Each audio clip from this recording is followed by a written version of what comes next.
Hello and welcome to another edition of Valley Sports Telegram presents the Sports Telegram. As always, it's my pleasure to be here. I'm Arshavir Saryan, got Kenny Hodges with me. And in today's episode, we're going to be breaking down the quarter poll of Major League Baseball. We've got some surprises, we've got some typical stories, and we have a message for the worst owner in baseball. So with this episode, we're going to aim mainly on the American League, and the next one we'll jump into with the National League. And so we'll just jump right into it with the worst owner in all of baseball. In the AL West, the Oakland A's sit at 10-39 at the quarter poll, and they're at a minus 117 run differential. They're leaving Oakland not because the community doesn't care, not because the city doesn't want them, but because the owner doesn't want to play ball, and he wants his cake and he wants to eat it too. So they're going to Vegas. Kenny, I'll have you chime in on that before I get on the soapbox for too long. Not to dwell on it too long, but just, it's sad. There's a history that's been built there with the A's being in Oakland. Yes, we know they didn't originally start there, but when you think about their championship history, when you think about those A's teams from the 70s, and then the Bash brothers in the 80s, and then even with Billy Bean and what they were able to build in the 2000s with some of those teams and those rivalries, those ferocious rivalries with the Yankees that I was privy to watching very closely, living in New York City at the time. It's sad to see him go.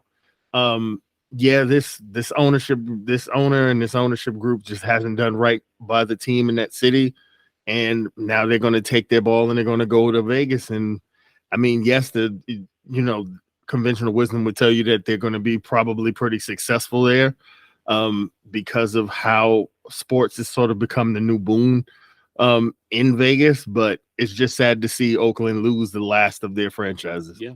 And before I move on to the next, this owner hasn't shown the willingness to put a quality team on the field since he bought the team in 2016.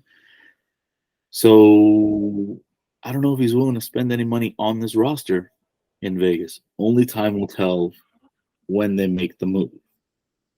But there's a couple interesting storylines out in the West. Texas is sitting pretty with, number one, the best run differential in all of baseball, and one of the best records at 30-18. They are 7-3 in their last 10. But don't look now. The Astros are chomping at their heels. They're 28-19. Looks like they're about a half a game back. They're a game back, actually. They're 9-1 in their last 10, and they're coming up pretty strong. Let's talk about the top two real quick before we talk about the team down south. Do you think Texas can hold it out? Is Houston's run for real? I have questions about Texas long term, just because of the guy at the top of that rotation who they need to kind of carry them.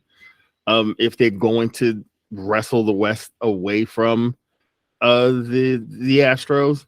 I think that's sort of the difference between those two teams. After Texas got off to their good start, Houston is kind of after kind of a stumbling out of the gates a little bit, they've kind of pulled it together. And the reason why is because that staff, the 1, 2, 3 at the top of that rotation, is as good as you're going to find in the sport. Framber Valdez is a guy who we don't, he's not exactly a household name just yet, but he's on his way to getting there. And that's the thing that might separate these two teams. We know the Rangers are going to score runs. Like you said, their run differential is incredible because this team puts runs on the board. But when you look at Houston, what makes them so good is they're number one in runs against. which tells you that that staff just doesn't give up runs, and that's what keeps them in games. So, I mean, it's still the Astros division to take to me, but I think Texas will be able to kind of hang with them. But time will tell if they can really. By the time we get to the All-Star break, I think we'll have more of an idea of what the Texas Rangers really are. Yeah. And I mean, it's helpful for them right now that Corey Seager is healthy and mashing the crap out of the baseball. Exactly. You know. So, but the question with that is, can you win a division that way? Can you just win a division just mashing your way through the season when you know that team that you're trying to chase down, their formula is quite the opposite. Their formula is, no, we're not going to give up a lot of runs. They're strong on the back end of that bullpen. They're going to keep teams from scoring a ton of runs against them. So you can see the Astros sort of they can win run games. They can play any way that you want to play. Whereas the Rangers are going to try to bludgeon you to death, but that doesn't always bode well, because what happens when Seager inevitably goes into a slump? As a Dodger fan, you know he can get streaky. Yeah. But for me, the concern when it comes to streakiness is more so hot and cold in the playoffs. You get cold in the playoffs, you're dead. Doesn't matter how good your pitching is. Yeah. And I'll get into that when we get into the NL West in the next one. But I do want to touch on these Angels. It looks, at first you want to say, well, same old, right? But they're sitting there, 4.5 games out of first. They're like 2.5 games out of the wild card. So they're nowhere near dead in the water.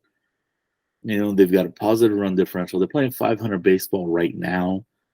But Trout is healthy, which is important for them. Shohei's doing Shohei things. And they've got a couple pieces that have come up. Like I told you before we were recording, I believe this team is 2 pieces away. No, for sure. They're a couple of pieces away. At first glance, when you look at this team, everything starts with Shohei and Mike Trout. That's a pretty damn good start if you want to build a team that can compete. But the thing that we've seen with the Angels the last few years is there enough behind those 2 gentlemen to sort of carry them to the top of the division, when the Astros, no matter how we feel about them, they are a complete team. It's not a coincidence that even beyond the cheating scandal, they've still been able to maintain their winning ways because that roster is stacked. So when you look at the Angels, they've tried different things over the last few years. They brought Noah Syndergaard in and hoped he would be a solution. They gave Rendon all of that money. They've tried different things to sort of bolster this roster, but the question is it enough? And especially when we get into another division in particular at the end, you're talking about, even just beyond the division, you're going to be realistically 6 teams fighting for those 3 wild card spots, and I'm not sure if what I've seen from them is going to be sustainable. Yeah, I mean, I think they might be in the mix if they don't get those 2 pieces. I think they fade. If they get the 2 pieces, who knows how they mesh. I don't think it's going to happen this year. Now, if they can convince Shohei to stay, I think they're a pitcher and another bat away from serious contention. This is a team that I think maybe stays in the wild card hunt until the end, but there's another division we just hinted at that might have all 3 wild card teams. Yeah, it's gonna make it tough for anybody else to make the playoffs if you don't win the West, or the only path to the playoff might be to win this division, and that's going to be a tough go, having to deal with Houston and Texas for LA. Yeah, and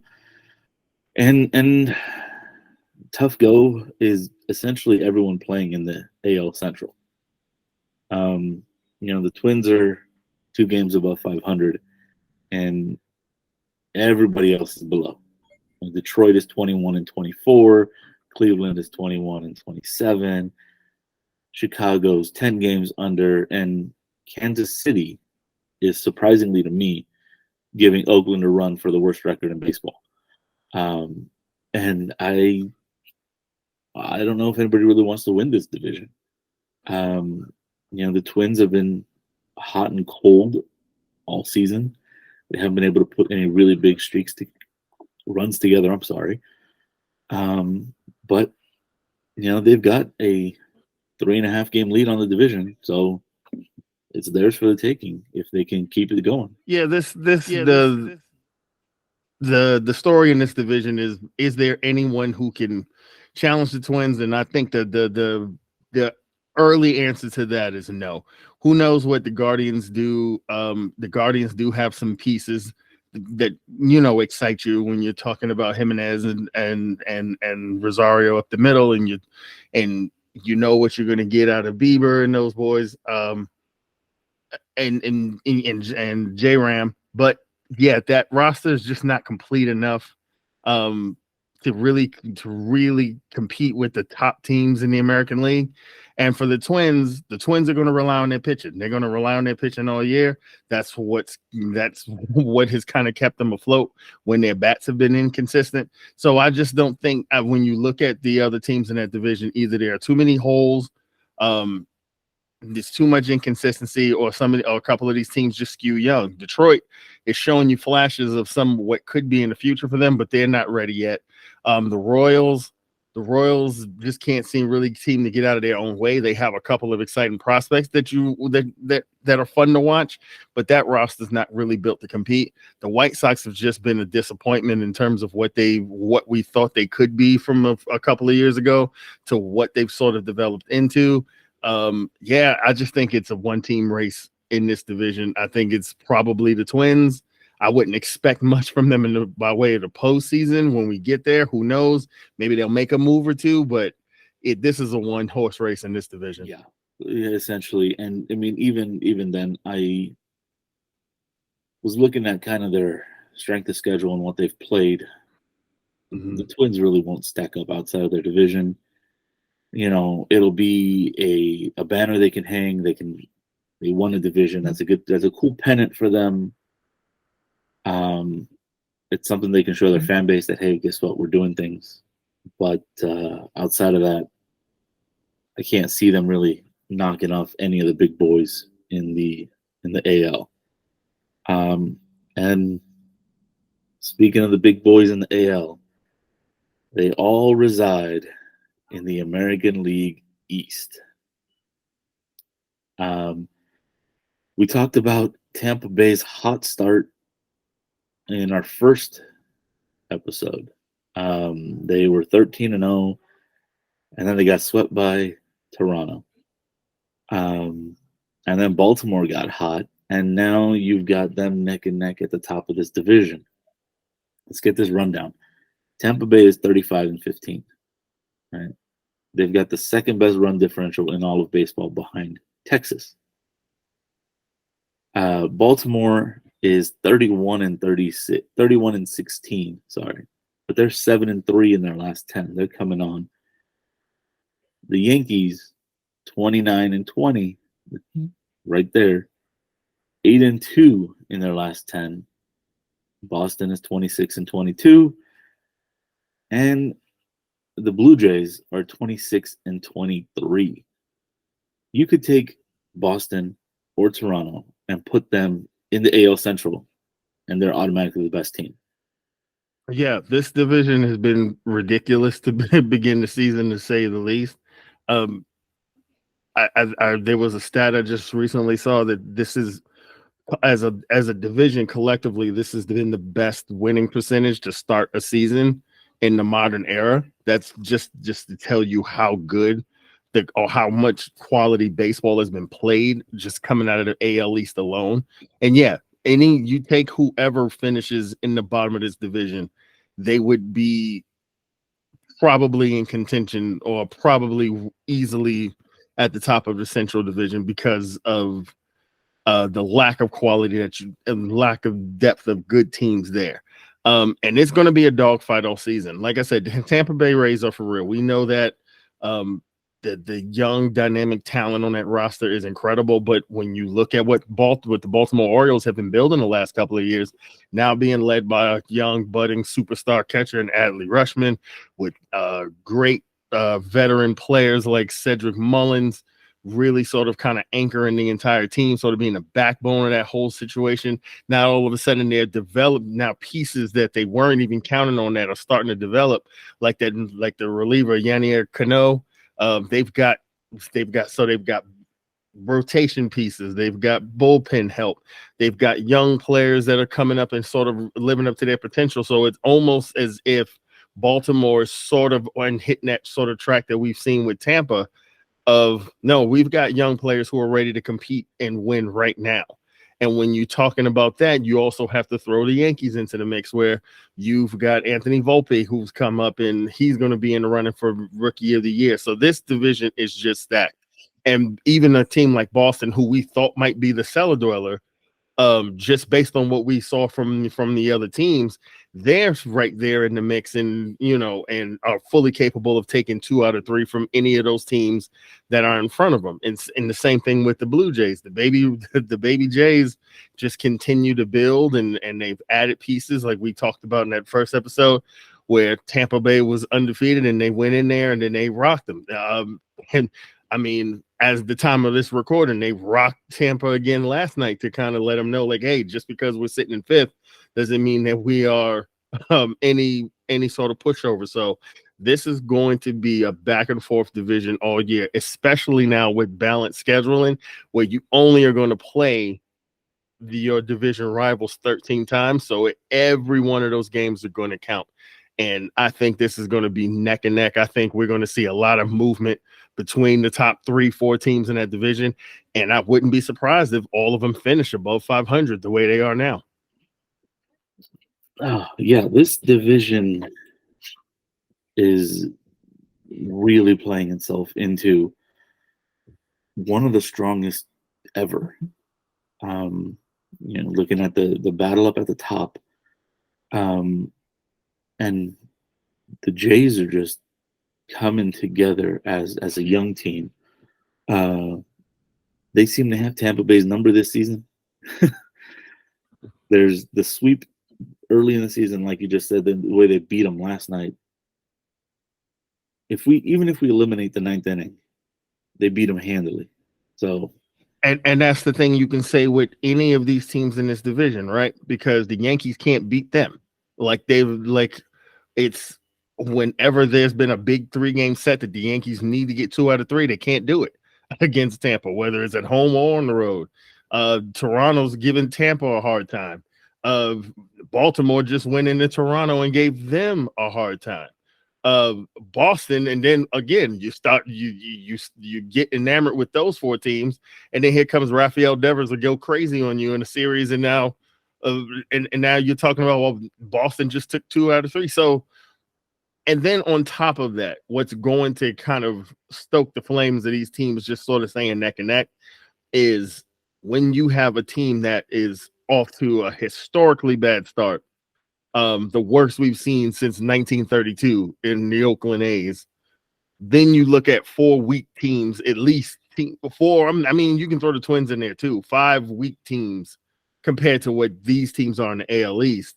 They're going to beat up on those teams, and that's going to continue to help them build wins when they're not playing each other because of the balanced schedule. So this is going to be a dogfight all year long with these teams. They're going to beat each other up, and I would not be shocked if we get all 3 wild cards out of this division.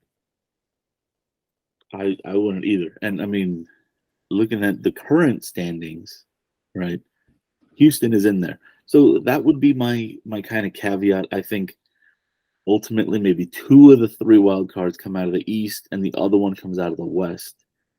Yeah, but that's what's going to force what's really going to be interesting when we start approaching the trade deadline is the idea if you are those 2 teams in the West who are not at the top, whether it be Texas or the Angels or the Astros, whoever's at the top, those 2 teams behind them, it's really going to force you to really sort of consider what sort of moves you make at the deadline, because you're going to be racing those 4 teams. because you really do have 6 teams fighting for 3 spots, and you've got 4 really strong contenders for. Well, I will say the jury's out for me on Boston. I'm not really sure if I believe in them the way I believe in Baltimore and the Yankees and the Jays, but even so, like, it's going to force teams to really sort of decide how aggressive you're going to be in pursuing those pieces, like we talked about the Angels may need, because you can't rest on your laurels with those teams out east. No, I mean, you can't. If you actually want to do something and you want to make some noise in the playoffs, they're going to have to find a way to add, one of those key pieces at the deadline, and that might be the piece that gets them to keep Shohei in the fall. How they go and what they do is going to be kind of key when we get around the deadline. So the question I'll ask you, doubling back to the Angels, before we wrap up with the American League, is making the playoffs as a wild card enough to keep him? Because he has stated how winning is ultimately the most important factor in the decision of what he is to do beyond this year. He has said he loves Anaheim. He doesn't have a problem being there long term, but he wants to play for a winner. So the question is just getting to the postseason enough to convince him to stay? Because he's going to get paid. He knows it's not about the money. Whether it's them or whoever, he's going to be the first $500 million ball player we've seen in terms of what his contract will look like. But what is the end goal for this season in order for that organization to be able to convince him to stay beyond this year, or give them the inside track to keep him? They got to win a round. They got to get out of the division. They're going to be a wild card team. Yeah. If they can get to that stretch. I don't see them winning this division. They have to win the wild card game or series, right? Yeah. They got to get out of the wild card, and they have to get out of the divisional round. Now we're talking about something that's darn near impossible, very improbable. Especially for them, because they haven't been able to do that while they've had Trout all these years. Exactly. I don't even think they won a game. They got swept the only time they went to the playoffs with him. It was either a sweep or they may have gotten one, because I think they played Boston. They may have gotten one, but you're right. It may have been a sweep. I just can't remember off the top of my head. It was many years ago, which is why we don't remember off the top of our heads. Which is insane to say about a Mike Trout led team. Yeah, it really is. But yeah, I personally believe the best chance they have of convincing Shohei to stay is add a piece or two at the deadline, win a series, and not the wild card series. That doesn't count. The only reason it doesn't count is because it's like the play-in in basketball. Hey, you made it to the play-in, I'll give you a gentleman's clap. But no. Everything begins when you get to the divisional round. So they need to win the divisional round. And I mean, who knows who they'll be playing? Because let's say the standings shake and it's Tampa holds on, Minnesota holds on, Houston overtakes Texas, right? I'm gonna kind of go out on this one. The Yankees overtake Baltimore, and the Angels overtake Houston, and there's your wild card set. Angels, Houston, Yankees. Those are your 3 wild cards.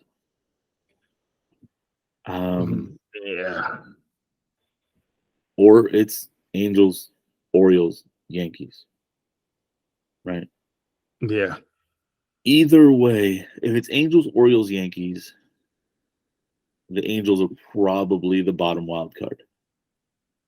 If it's Angels, Houston, and the Yankees, Angels might. Either way, they're playing in that series. They're not getting Minnesota, right? Yeah. You're kind of looking and you're like, can we get Minnesota? No, you're not getting Minnesota in the divisional round. right? You're playing one of the other wild cards, so you're going to get beat. Unfortunately, I don't think they're going to get past that. It's hard. I don't really see it. I'm trying to convince myself to see it, but I don't. And the question I'll ask on top of that is, what's more of a pressing need? Do they need another arm in that rotation, or do they need another everyday piece? To me, it's got to be another arm in that rotation. Obviously Shohei is Shohei.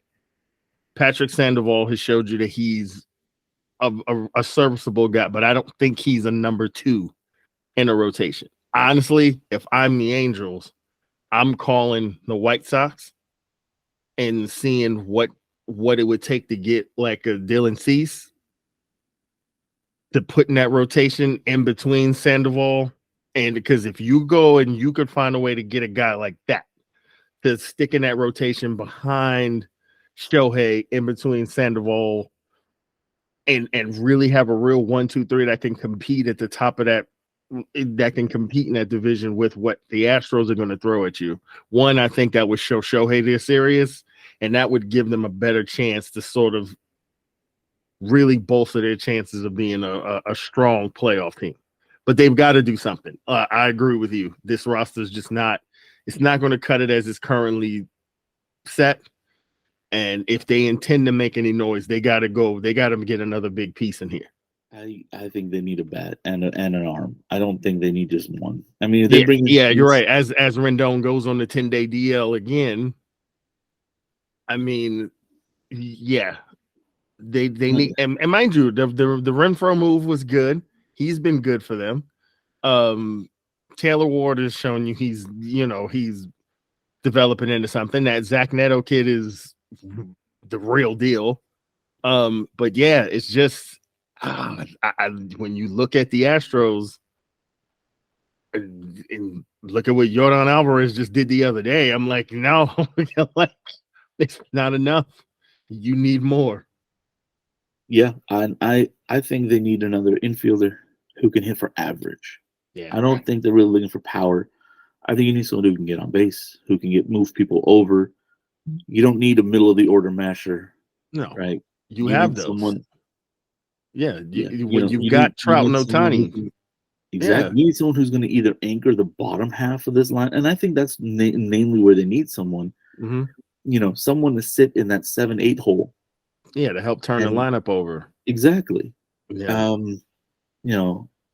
The jury's out for me as far as who that could be. There's so many names you can look at, especially if you're talking about someone who's going to hit. You just need someone who's going to hit like 260, 270. They don't got it, because if someone's hitting 300, no one's going to trade them. Yeah. Right. But you're looking for someone who's going to give you maybe around 270. They're going to be that bottom of the order guy. He's going to be able to turn over the lineup and get the top of the order up to bat. That's key. And I'm going to switch over right before we wind up. In the city championships of softball on Saturday, just a few days ago, okay, it was the D1 final. Chavez was playing San Fernando. San Fernando was up by 1. It was a 6-5 game. And the bottom of this Eagles lineup was coming up to bat. I looked at the other people in the press box, and I said, the bottom of this lineup hasn't done anything all game. Someone has to do something. And lo and behold, the bottom stepped up. They ended up loading the bases and got a walk-off 2-run single from the top of the lineup. You're going to need somebody who, even if they don't do much for, and that's why they're hitting in the bottom of the lineup, right? But when it comes down to it, you get somebody who can make the hits. It just, Brandon Drew's fine. He's okay. There's a couple pieces that I'm like, okay, but Brandon Drew's best days are behind him. I know he's not old, but he hasn't been an everyday contributor for a while. He's barely holding on. So, yeah, They're gonna need an arm. I really like Cease. Really, really like him. And find a bat. Maybe they can pry one out of Cincinnati, or I don't think Kansas City is going to give up on anybody. But No. Kansas, Cincinnati, Washington, maybe. There's a few options. Yeah. Yeah, I even look. I mean, like I said, it's not like they're actually trying. I'd look in your own division. You got a guy like Ramon Laureano sitting over there in Oakland. Oh, go kick the tires and see what they want from him, because he's hitting like 212 this year. But you'd be hitting 212 too if you were on a team that wasn't going any damn where. He's just a waste of talent sitting there. Go find out what it takes to get him, or Tony Kemp, or one of those, a guy like that. Some, like you said, a guy that's going to work in AB and just get on for you. Like there are some guys out there, because like I said, the good position they've put themselves in with them being so top heavy in terms of their talent is that you're not looking for a star, you're looking for some glue pieces to sort of kind of help get you to that next realm. So we'll see what they do. It's going to be tough because in the AL, it's an arms race to try to knock down what the AL East, what those teams in the East are building. So, I mean, we'll see what the Angels do. Yeah, we will. And with that, we're gonna wrap up our American League quarter poll. Like we said, we've got probably the best division in all of baseball right now.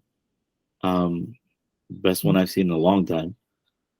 Out in the AL East, Central's middling, and the West has a couple nice battles brewing. Stick with us. We will be dropping a quarter poll recap of the National League. And that's got some interesting storylines as well. So, as always, thanks for watching. Thanks for listening. If you like what you hear, hit the subscribe button, hit the like button, hit that little notification bell so you know when we drop these. And thanks for being around. Peace.